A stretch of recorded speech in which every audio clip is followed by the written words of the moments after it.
Brave men of the Army of the Islamic Republic of Iran, since Sunday morning, March 22nd, have employed a Rush-2 destruction drones to target two Israeli aerospace industries near the Ben Gurion Air Base and a U.S. reconnaissance aircraft deployment site at Prince Sultan Air Base in the Ramana region, with drone attacks.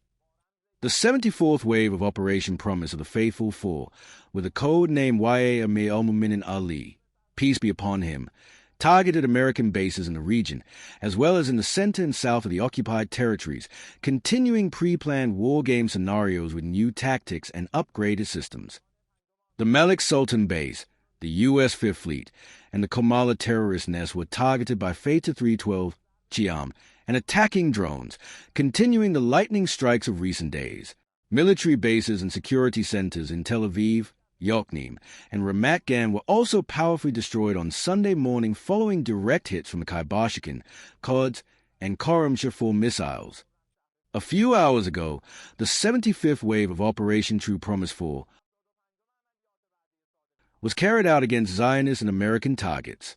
In this wave, based on reconnaissance carried out by operational intelligence units, new military deployment locations and concealment of Zionist army personnel in various areas of the occupied territories were targeted. The Prince Sultan Air Base in Al-Qagar, which is one of the main deployment and operational locations for American aggressors against Iran, was also targeted with ballistic missiles. The terrorist Israeli and American military personnel are warned that they are being fully monitored by the operational intelligence units of our armed forces, and hiding in settlements, such as hiding in a settlement in Orod, does not save their lives due to the intelligence dominance of the armed forces. The strategic confusion of the CENTCOM commander, the collapse of the multi-layered American-Israeli defense network in the Middle East, and the disruption of the U.S. armed support system following the measures and strikes of the Iranian armed forces against hostile enemies have changed the equations of war in favor of Iran. The anger and desperation of the American and Zionist warmongers were predictable, and we had previously warned about the quagmire of war for the United States and the Zionist regime, and a regional and all-encompassing war. Looking for in these talks, Mr. President? We're looking for all of the things that we've been talking about. We want to see no nuclear bomb, no nuclear weapon, not even close to it, low-key on the missiles. We want to see peace in the Middle East. We want the nuclear dust. We're going to want that, and I think we're going to get that. We've agreed to that. Yeah, we've agreed to that. You want the uranium before you could end this? We want no enrichment, but we also want the enriched uranium. If this happens, it's a great start for Iran to build itself back, and it's everything that we want. And it's also great for Israel, and it's great for the other Middle Eastern countries, Saudi Arabia, UAE, Qatar, all of them, Kuwait and Bahrain in particular. So it's great for all of them. Is an exhausted Donald Trump quietly giving up as this Iran war suddenly exposes a terrifying U.S. naval nightmare? A catastrophic fire, broken toilets, and continuous Iran combat strain completely sideline America's prized $13 billion U.S. naval flagship. Did a boasting President Trump get completely schooled by Mujtaba Khamenei? The USS Ford's brutally extended combat deployment abruptly ends. The mighty USS Gerald Ford is officially completely out, but the strategic military damage is only just beginning. Facing 12 to 14 months out of action, has an aggressive Iran essentially forced America's greatest maritime giant completely off the battlefield? Is a battered Washington finally quietly admitting complete military defeat in this escalating, high-stakes Middle East and Iran standoff? The world's largest naval warship USS Gerald Ford is currently out of active service during Donald Trump's ongoing war against Iran. The massive U.S. Navy aircraft carrier will reportedly go into extended maintenance for a sustained period of 12 to 14 months. At the present moment, the advanced Navy warship is safely docked at Crete Suda Bay directly after being permanently pulled from regional action. In addition to physical damage, the U.S. Navy Carrier Strike Group was also battling severe operational system strain following many consecutive months of active combat operations, reports.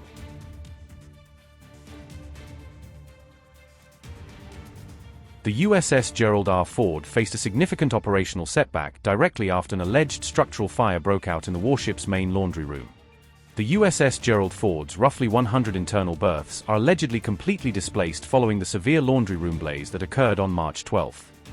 The destructive warship blaze also reportedly injured several active sailors and heavily damaged designated living spaces directly after extended hours of continuous firefighting efforts. According to CENTCOM officials, the structural fire originated deep in the ship's primary laundry room, which eventually spread to several adjacent internal compartments. The U.S. Navy publicly claimed the primary propulsion systems were completely unaffected by flames and explicitly ensured the vessel was fully operational.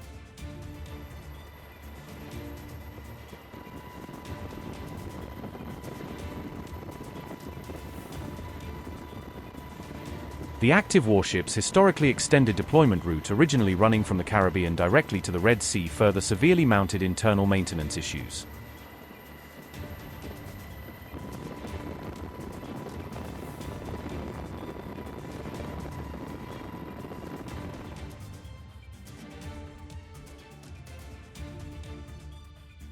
The advanced warship's sudden withdrawal from the active Iran theater reportedly significantly reduced the U.S. military's overall air power capacity during the ongoing war. The active USS Gerald R. Ford is officially the U.S. Navy's newest nuclear-powered vessel and serves as the lead carrier strike group platform. The massive naval warship is reportedly physically designed to consistently carry roughly 75 advanced combat aircraft and exactly 5,000 deployed personnel during active war. The flagship was considered entirely key for executing the U.S. Navy's broader long-term Middle East strategy, and its sudden exit dealt a huge logistical blow to its deployed military forces. Since its initial combat deployment stationed near Iran, more than 7,000 individual aerial strikes were effectively carried out, launching directly from the USS Gerald R. Ford. But its historically extended deployment of 260-plus continuous days operating at sea effectively made it the third highest endurance record in the history of the U.S. Navy.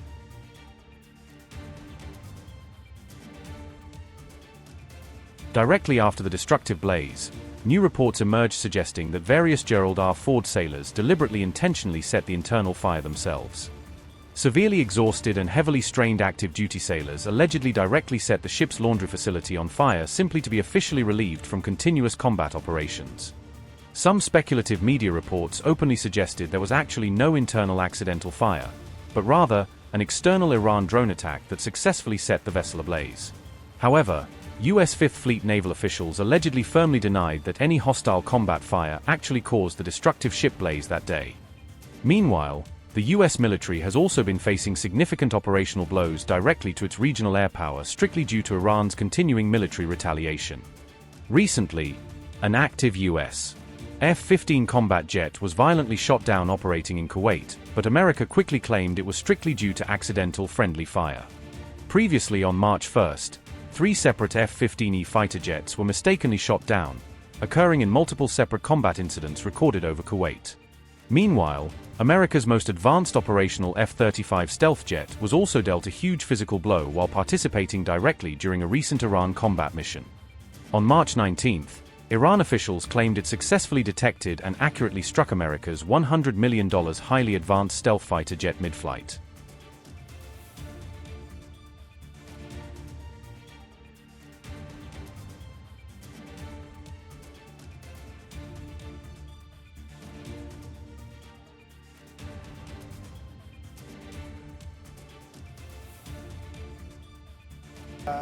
We have had very, very strong talks. We'll see where they lead.